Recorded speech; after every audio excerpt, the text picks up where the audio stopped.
Yes people, कैसे हैं आप लोग? होप सो फ्रेंड्स, आप लोग बहुत अच्छे रहे होंगे। मैं बता दूं, मैं भी बहुत अच्छा हूं फ्रेंड्स। नाउ फ्रेंड्स, हम लोग स्टार्ट करते हैं अपनी आज की क्लास का डिस्कशन। और अगर आज हम लोग बेसिकली डिस्कस करने वाले हैं जनरल इक्विलिब्रियम से रिलेटेड काफ़ी अच्छे और काफ़ी एडवांस क्वेश्चंस। गैस ये क्वेश्चन काफ़ी ज़्यादा इंपॉर्टेंट है, ठीक है। गैस अगर आपने कंसेप्ट को एक बार अच्छे से पढ़ लिया है तो गैस अब आप इन क्वेश्चंस को ट्राई कर सकते हो, ठीक है बेटा। चलिए जी, क्वेश्चन में गाइस यहाँ पे रीड करता हूँ, ठीक है। एंड यहाँ से मैं रीड करता हूँ, डिस्कस करते हैं गाइस, सॉल्व हम लोग शीट पर करेंगे, ठीक है। तो गाइस एक बार क्वेश्चन को रीड कर लीजिएगा। Question number 1, this is problem set number 1। Consider a two person two goods economy, suppose individual utility functions are this. Guys अगर आप एक चीज को ध्यान दो, ये जो टर्म है ये, this guys utility function that is x1 into x2। अच्छा, ये जो आई लिखा हुआ है, ये आई का मतलब एजेंट्स की बात कर रहे हैं, एजेंट 1 और एजेंट 2, ठीक है। यानी आप भी कह सकते हो this is the preference u1 is equals to x1 x2 first agent, and u2 is equals to second agent. Guys एक चीज आप शायद कंफ्यूज हो सकते हो, ये एजेंट 1 एजेंट 2 है, ये एजेंट ए और एजेंट बी है, ठीक है। गाइस ध्यान रखना, ये दोनों ही प्रेफरेंस गाइस स्ट्रिक्टली कॉन्वेक्स है,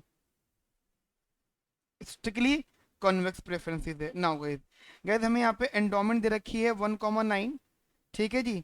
to start with the first person has 1 unit. Guys वो कंसेप्ट उन्होंने बताया है कि एजेंट 1 का जो एंडोमेंट है वो 1,9 है, एजेंट 1 का एंडोमेंट, और एजेंट 2 का जो एंडोमेंट है बेटा वो 9,1 है, ठीक है। तो दोनों एजेंट्स का अपना अपना अलग अलग एंडोमेंट है। अच्छा, इन्होंने यहाँ पे एक चीज़ और बता दी है आपको, जस्ट इन्होंने ना आप लोगों का यहाँ पे एलोकेशन भी बता दी है। यानी जो जिस एलोकेशन का डिस्कशन करवाना चाहते हैं वो उन्होंने कहा एक रैंडमली एलोकेशन उन्होंने हमें उठा के दे दिए, ठीक है। एंड गाइस यहाँ उन्होंने हमसे दो पार्ट्स पूछे हैं, जिसमें पहला पार्ट ये है कि बोलना है हमने जो आपको एलोकेशन दी है क्या वो एलोकेशन पैरेटो ऑप्टिमम है, ठीक है बेटा। तो गाइस पहला हमें यहाँ पे फर्स्ट क्वेश्चन का जो फर्स्ट पार्ट है वो ये प्रूफ करना है, क्या जो एलोकेशन इन्होंने हमें दी है क्या वो पैरेटो ऑप्टिमम है। देखो बेटा, आपको सबसे पहले पैरेटो ऑप्टिमम का मतलब याद करना पड़ेगा, ठीक है। मतलब आपको ये रिकॉल करना पड़ेगा, समझना पड़ेगा कि हमारा पैरेटो ऑप्टिमम एलोकेशन क्या थी, ठीक है, जो गाइस हमने अपनी कॉन्सेप्चुअल क्लासेस में पढ़ा हुआ था, ठीक है बेटा। तो चलिए जी, हम यहाँ पे क्वेश्चन को सॉल्व करते हैं शीट पर अपनी यहाँ पर, ठीक है बेटा। हाँ जी बेटा, गाइस ये आपके सामने क्वेश्चन है, ठीक है। इसी क्वेश्चन की हम लोग बात कर रहे थे। तो गाइस सबसे पहले हमें यहाँ पे ये बताना है कि ये जो हमारे पास में एलोकेशंस हैं, ये वाली और ये वाली, क्या ये पैरेटो ऑप्टिमम है? देखो बेटा, सीधा सा लॉजिक है कि पैरेटो ऑप्टिमम का मतलब होता है एक ऐसा बंडल, एक ऐसी सिचुएशन जहाँ से डेविएट होने पर जहाँ से डेविएट होने पर one agent will be better off and and other one will be worse off, ठीक है। या फिर आप कह सकते हो एक डेफिनेशन फॉर्म में, we can't make someone better off without making other one worse off. तो गाइज पैरेटो ऑप्टिमम एलोकेशन ऐसी ही होती है जिस पॉइंट इस पॉइंट पर, मतलब ये वाला जो पॉइंट होता है गाइज, ये प्रेफर्ड पॉइंट होता है दोनों एजेंट्स के लिए, और दोनों एजेंट्स के सामने इसके अलावा कोई और पॉइंट नहीं होता जो इससे बेटर होता है, समझ रहे हो। There is no any point which is better than that point. And रही बात एंडोमेंट की, तो गाइस ध्यान रखना, एंडोमेंट को और इसको, समझ रहे हो, एंडोमेंट्स को और इस एलोकेशन में से अगर हमने कंपैरिजन करना था तो हमने इन दोनों के सामने से एलोकेशन को चूज किया है। Basically this allocation blocked the endowment.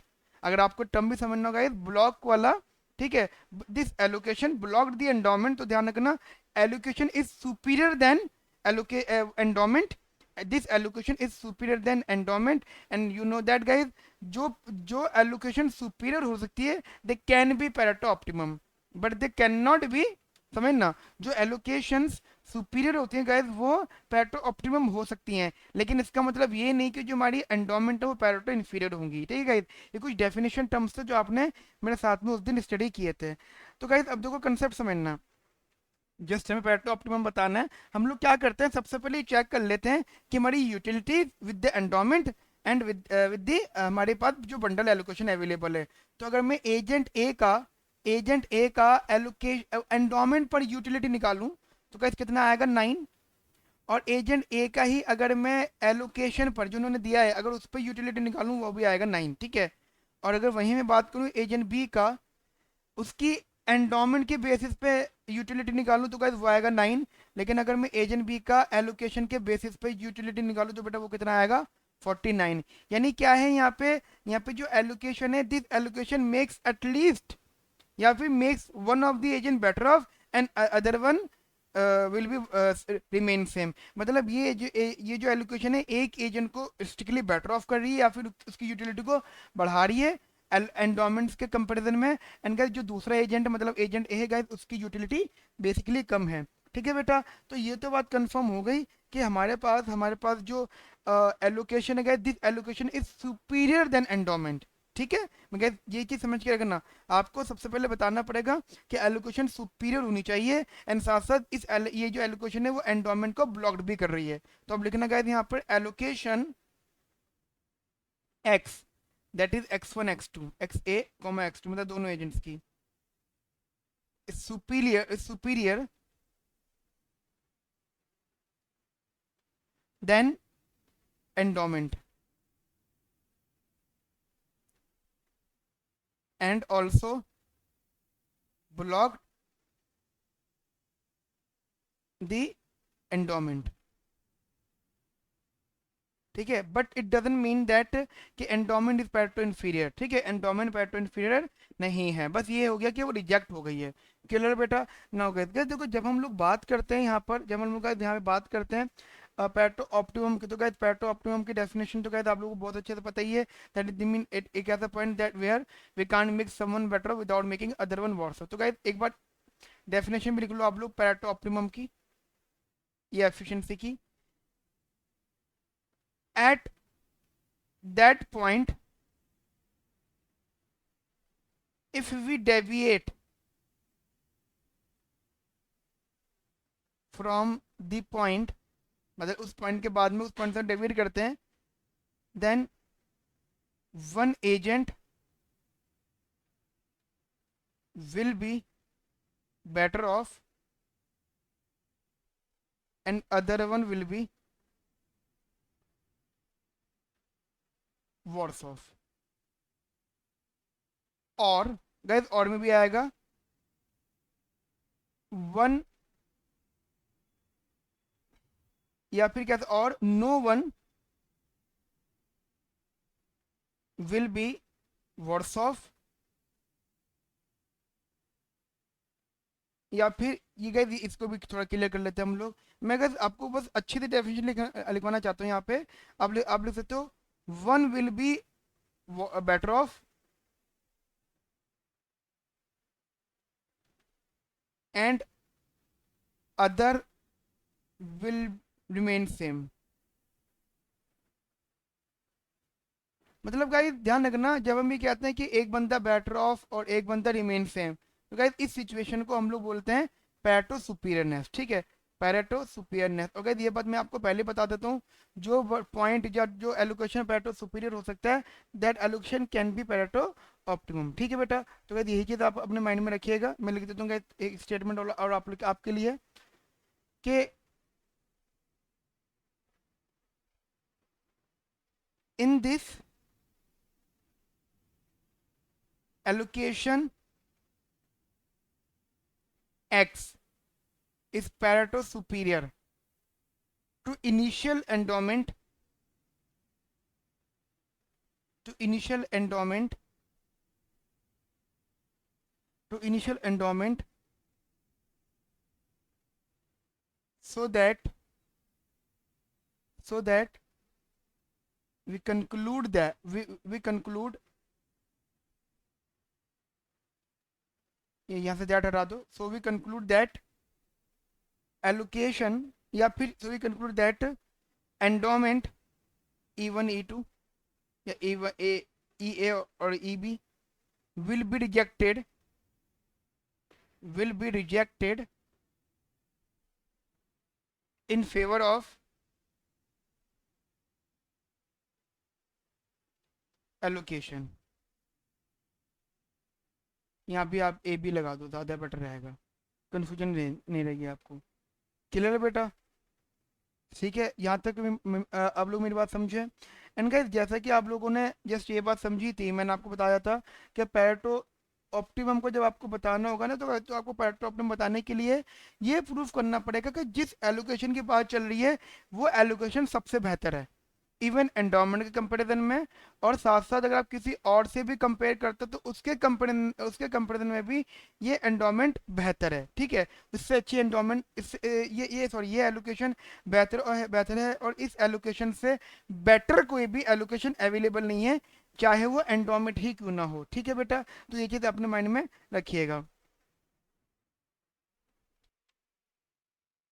For Pareto optimality, gas I will try कि मैं आपको चीज़ें कनेक्ट कर दूं। देखो पैरेटो ऑप्टिमैलिटी की जस्ट नॉर्मल कंडीशन, एक तो मैंने आपको यहाँ पे एक डेफिनेशन बता दी, ठीक है। एंड फिर मैंने आपको बता दिया कि पैरेटो ऑप्टिमम होने के लिए किसी भी एलोकेशन को दूसरे बंडल्स को या दूसरे एलोकेशंस को रिजेक्ट करना पड़ेगा, ठीक है। एंड साथ साथ यहाँ तुमने एंडोमेंट को रिजेक्ट किया है, ध्यान रखना। For Pareto optimality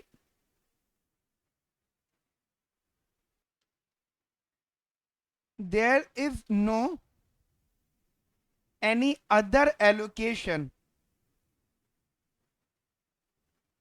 that is y a or y b, ये allocation, there is no any other allocation which is feasible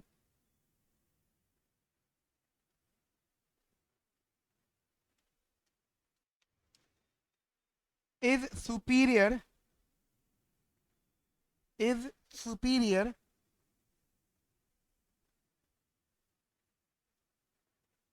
superior to allocation x, that is x a or x b given, ठीक है। मतलब जो हमारे पास में allocation x given है जिसको हम चेक कर रहे हैं, उसके के सामने कोई और दूसरी एलोकेशन नहीं होगी जो इस एलोकेशन से फिजिबल इस एलोकेशन से सुपीरियर होगी। फिजिबल तो कहती होगी, ठीक है बेटा, लेकिन इससे सुपीरियर नहीं होनी चाहिए, तभी हमारा बंडल जो होगा, so that our bundle, so allocation x1 xa is a Pareto optimum bundle, Pareto optimum, ठीक है। गाइस बात समझ में आ गई। नाउ गाइस अब एक काम करते हैं, इसको जरा चेक करने के लिए, इस चीज को थोड़ा चेक करने के लिए थोड़ा सा टेक्निकल टर्म हम लोग लेते हैं। वी कैन वेरीफाई दैट, लेकिन अगर यहाँ पे we can verify that there is no feasible there is no feasible allocation z z1 z2 या za zb for which we satisfy following conditions,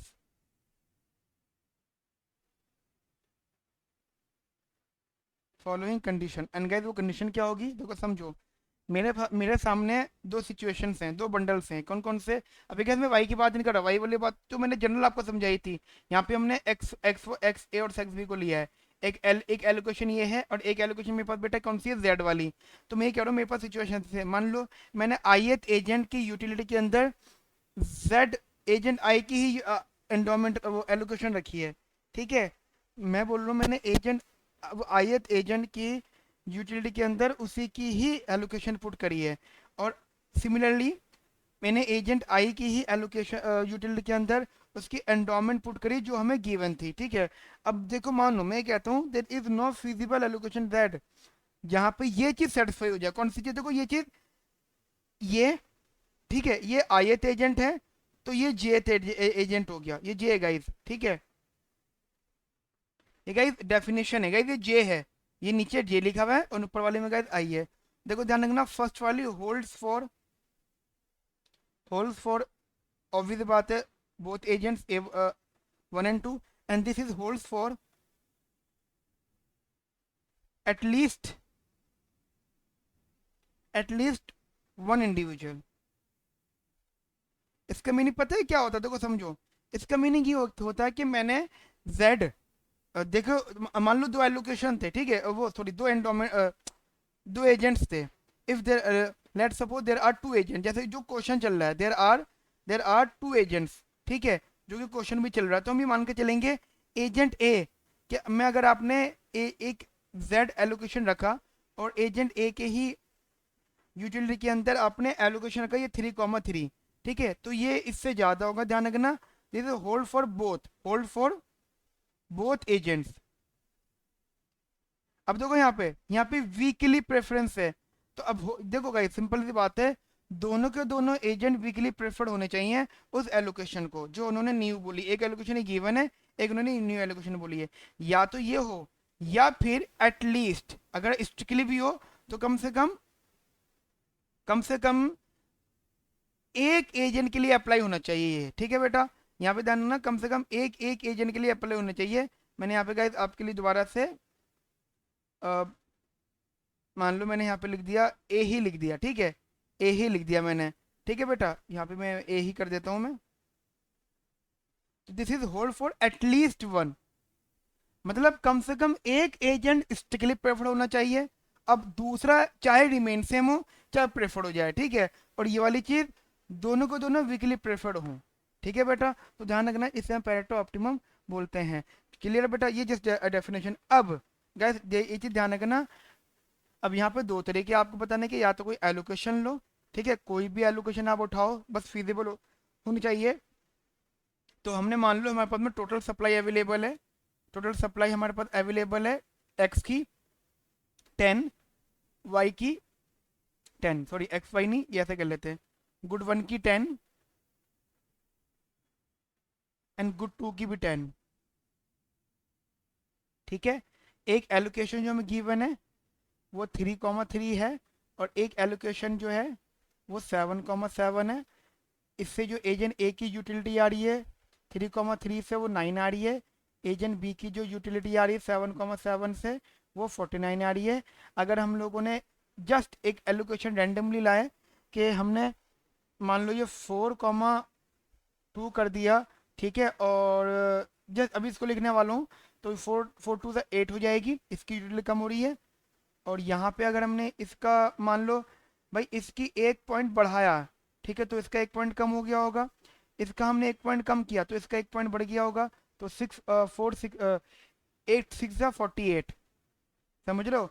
तो देखो इसकी भी यूटिलिटी कम हुई है और इसकी भी यूटिलिटी कम हुई है, समझिए मेरी बात को। इसका मतलब क्या है, this allocation can not be Pareto superior. Clear guys, तो कहते आप ऐसे मल्टीपल एलोकेशन चेक करते जाइए, ये तो बात कंफर्म होगी कि जितने भी एलोकेशन आएंगे ना वो एलोकेशन कभी भी इस बंडल को रिजेक्ट नहीं कर पाएंगे। और जहां ये बंडल बेटा रिजेक्ट नहीं होगा, तो गाइस ये बंडल अगर रिजेक्ट नहीं होगा इसका मतलब यही बंडल आपका पैरेटो ऑप्टिमम होगा, ठीक है। गाइस ये चीज़ अपने माइंड में रखिएगा।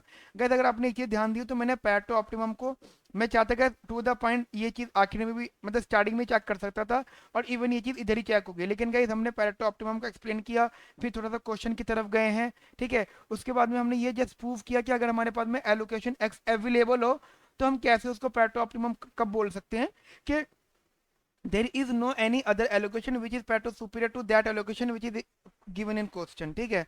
तो गाइज हमने उसी चीज को चेक करते हुए मैंने गाइज आपके लिए थोड़ा एक फॉर्मूला फॉर्म में भी लिख दिया। गाइज ये हमारी बुक का फॉर्मूला, बुक का मतलब जो हमें ऑथर्स प्रोवाइड करे गए हैं पढ़ाने के लिए, ठीक है। तो गाइज यहाँ मैंने जस्ट थोड़ा सा एग्जाम्पल भी लिया है, तो गाइज इसी क्वेश्चन को इस तरीके से आप एक्सप्लेन करना। एग्जाम में सब्जेक्टिव पेपर है गाइस आपका, तो सब्जेक्टिव पेपर में ध्यान रखना यहाँ पे जस्टिफिकेशन होनी चाहिए। उन्होंने बोला है कि ये समझना जब भी पेपर सब्जेक्टिव होता है तो गाइस आप हर वो पॉसिबिलिटी अप्लाई करते हो जो आपको आपका आंसर अच्छा कर दे, ठीक है, आपका आंसर करेक्ट कर दे, अप्रोप्रिएट कर दे, सूटेबल बना दे, ठीक है बेटा। तो ये चीज़ आप अपने माइंड में रखिएगा। नाउ आगे बात करते हैं बेटा हम लोग यहाँ पर इसका इन्होंने एक बी पार्ट और पूछा हमसे, that is does it belong to the core. अब बात आती है what do mean by core. पहले गए आपको कोर का मीनिंग अच्छे से याद करना पड़ेगा, कोर का मतलब क्या है। मैंने आपको कॉन्सेप्चुअल क्लासेस में कोर के बारे में अच्छे से बताया कि कोर क्या होता है, ठीक है। अगर आपको याद हो अच्छे से तो गाइस हमने कोर से रिलेटेड कुछ डेफिनेशन भी सीखी थी, ठीक है, बहुत बहुत टेक्निकल टर्म्स में। देखो कोर का बेसिक मीनिंग क्या होता है, ध्यान रखना, कोर उन एलोकेशंस को कहते हैं जो बेसिकली कभी भी रिजेक्ट नहीं हुई थी। वह एलोकेशन जो दूसरी एलोकेशन को ब्लॉक करती हैं, जो खुद कभी ब्लॉक नहीं होती हैं। जैसे मैं आपको छोटा सा एग्जांपल दूं, इस क्वेश्चन के अंदर एंडोमेंट, हमारे पास देखो तीन तीन एलोकेशंस हैं, ठीक है, एक एंडोमेंट, एक एलोकेशन, और एक हमने अपनी मर्जी जो मानी थी जेड। देखो ये है ना एक्स, ये एक्स जो है, इस एक्स ने एंडोमेंट को ब्लॉक कर दिया। ध्यान रखना, एलोकेशन ने एंडोमेंट को ब्लॉक कर दिया, मतलब एलोकेशन से यूटिलिटी ज्यादा मिल गई, ठीक है, हर तरीके से। तो ध्यान रखना, ये जो एंडोमेंट है कभी भी कोर का पार्ट नहीं हो सकती, ठीक है। तो ये चीज आप अपने माइंड में रखिएगा। ये हो सकता है कि जेड और एंडोमेंट में से एंडोमेंट बेटर हो, जेड और एक्स में, जेड और एंडोमेंट में से एंडोमेंट बेटर हो, लेकिन ये देखना होता है कौन इसको ब्लॉक कर रहा है, ठीक है। तो गाइस एक्स यहाँ पे ब्लॉक कर रहा, तो ये तो बात कंफर्म हो गई, yes it belongs to the core, ठीक है। उन्होंने पूछा था does it belongs to the core, yes it belongs to the core. Guys आपको जो डेफिनेशन लिखनी है, मैं रिपीट कर रहा हूँ, एक बार वो नोट्स में जाइएगा जो मैंने आपको लिखवाए हैं, वहां पे मैंने आपको कोर की डेफिनेशन लिखवाई थी। गाइस वो एक शॉर्ट में कोर की डेफिनेशन भी लिख दीजिएगा यहाँ पर, ठीक है। Yes it belongs to the core, ठीक है जी। नाउ इसका रीजन क्या है गाइस, देखो आप ऐसे समझना, बिकॉज आपके पास में एक एजेंट ए की एंडोमेंट वाली यूटिलिटी थी 9, ठीक है, और अगर आप यहाँ पे एजेंट बी की ही एंडोमेंट वाली यूटिलिटी निकालते हो तो वो भी 9 आती है, ठीक है गाइस। ये इनिशियल एलोकेशंस हैं, एंड अगर आप यहाँ पे बेसिकली एलोकेशन पुट करते हो तो आपको शायद ये ए और ये बी 49, तो आपको शायद एक कंसेप्ट समझ में आ जाएगा कि एजेंट आई, अगर एजेंट की बात करते हो, तो अगर आपने उसकी यूटिलिटी के अंदर एलोकेशन पुट करी है और उसी की यूटिलिटी के अंदर आपने एंडोमेंट पुट करी है, तो ये वीकली वाला कंसेप्ट आ रहा है। वीकली वाला क्यों, एक एजेंट के लिए सेम, ठीक है, और एक एजेंट के लिए स्ट्रिक्टली मोर, ठीक है। तो आप भी कह सकते हो so that x is equal to x a और x b is Pareto optimum, ठीक है गाइस। कोर बताने के लिए आपको ये पैरेटो ऑप्टिमम बताना जरूरी है, ठीक है बेटा। अब आपसे पूछा जाता है कि भाई ये क्या ये कोर का पार्ट है, yes this is belongs to core because this is core, ये इसका कोर का answer, yes it is belongs to core, it is belongs to core. मैं दोबारा लिख लूं बेटा, because because there is no because there is no other feasible there is no other feasible Pareto superior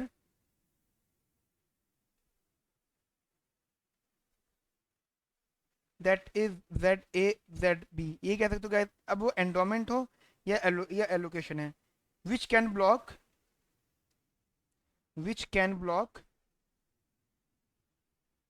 allocation, ठीक है।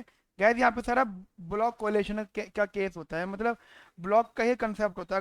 अगर आपकी allocation किसी भी तरीके से ब्लॉक नहीं हो रही है तो गैस ये एलोकेशन कोर का पार्ट हो जाएगी, ठीक है। यहाँ तक मेरी बात आपको समझ में आ गई गाइस। अगर आप इस क्वेश्चन का डायग्रामेटिकली मीनिंग भी समझेंगे तो शायद वो इस तरीके से बात कहना चाह रहे हैं। मान लो ये हमारे पास में एजवर्थ बॉक्स है, ठीक है, ये एजेंट ए है और ये एजेंट बी, ठीक है, और ये मान लो ये एजेंट ए का आईसी, ये एजेंट बी का आईसी, समझ रहे हो, this reason is belongs to the core. ये गाइस इट्स अ लेंस, ठीक है, ध्यान रखना, ये आपका लेंस हो जाएगा। और ध्यान रखना इस रीजन के अंदर जो भी पॉइंट आ रहा हो पैटो सुपीरियर, मतलब पैटो ऑप्टिमम होने के लिए पैटो सुपीरियर होना जरूरी है, ठीक है। एंड आफ्टर दैट जो पैटो ऑप्टिमम होगा उसे हम कोर बोल देंगे, अगर अगर वो ब्लॉक नहीं हो रहा तो क्या ध्यान रखना, इस इस लेंस का कोई भी पॉइंट जो होगा गाइस वो ब्लॉक नहीं होगा। रीजन बिहाइंड कि देखो यहाँ पे ये बात कंफर्म होगी, आप किसी एक को बेटर ऑफ कर रहे हो, दूसरे को सेम रख रहे हो, या फिर दोनों को दोनों एजेंट उस एलोकेशन से बेटर ऑफ हो रहा है एज कंपेयर दूसरी एलोकेशन से, ठीक है बेटा। तुमने गाइस यहाँ पे एक क्वेश्चन ये सॉल्व कर लिया, ठीक है बेटा, तुम्हारा हमारे सामने एक ये क्वेश्चन सॉल्व हो गया है। तो गाइज मिलते हैं नेक्स्ट क्लास के अंदर with this new question. Okay friends, have a nice day, thank you, bye bye, take care.